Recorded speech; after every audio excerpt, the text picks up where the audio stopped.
Saddam Hussein, a name that evokes fear, controversy, and intrigue. But who was the man behind the dictatorship? How did he rise to power?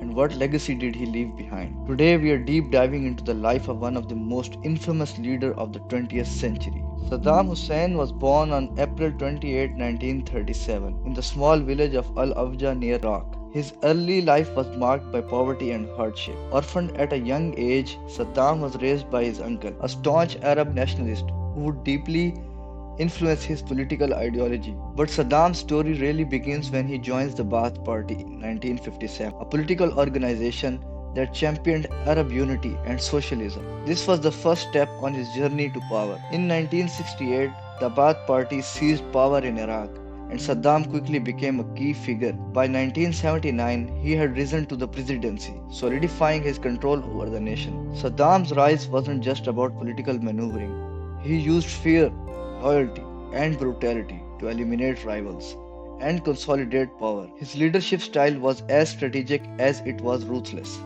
During Saddam's reign, Iraq underwent significant modernization. The country saw advances in infrastructure, education, and healthcare. However, these accomplishments came at a tremendous cost. Saddam ruled with an iron fist, using torture, execution, and purges to silence dissent. His ambitions extended beyond Iraq.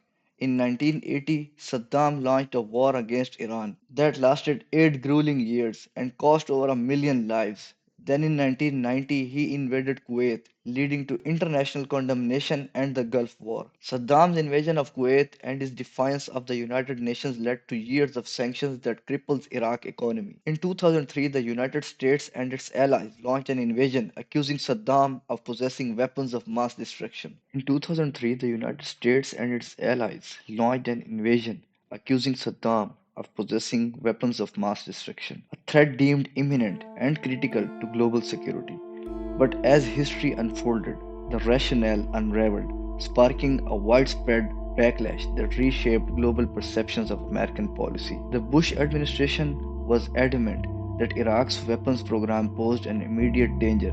They invoked memories of 9/11 to galvanize public and congressional support, despite the lack of any credible link between Iraq and Al Qaeda. Secretary of State Colin Powell delivered a powerful presentation at the United Nations, displaying satellite images and alleged evidence of Iraq's weapons of mass destruction program. Despite extensive searches by coalition forces, no weapons of mass destruction were ever found. In 2004, the Iraq Survey Group confirmed what many had begun to suspect. Iraq had dismantled its weapons of mass destruction program years before the invasion.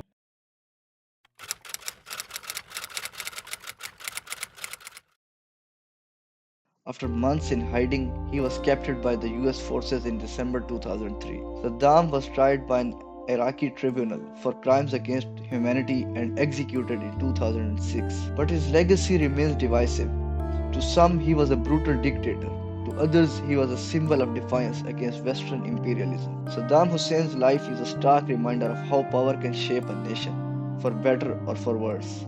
His regime left scars on Iraq that are still healing today. What are your thoughts on Saddam Hussein and his impact on the world?